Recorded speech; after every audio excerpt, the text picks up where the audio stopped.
So let me show you step by step how to send Google Drive link to email. So if you want to send your Google Drive link to email, let me show you step by step how to do it. So first step, after you open up your Google Drive, so click on this My Drive. After you click on the My Drive, it will give you all your files in the Google Drive. So the next thing to do, you go and find the file that you want to share. So let's say I want to send the link of this folder. So I'll just click on this three dot beside the folder and then go to share, copy link.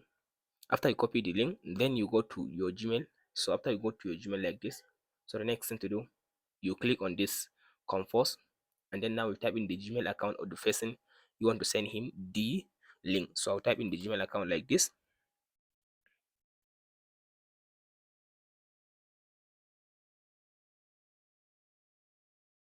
So after you type in the Gmail account, here is it now like this one. So then you type in the subject, so like drive link. After you type in the subject like link drive or drive link, and then you paste in the link at the bottom. Right click and paste. Now after we set paste in the link, now if I click on this send button, now this link will be sent to this email address that I added in this option. And that's it. If this video helps you out, don't forget to like and subscribe. We'll meet in the next one.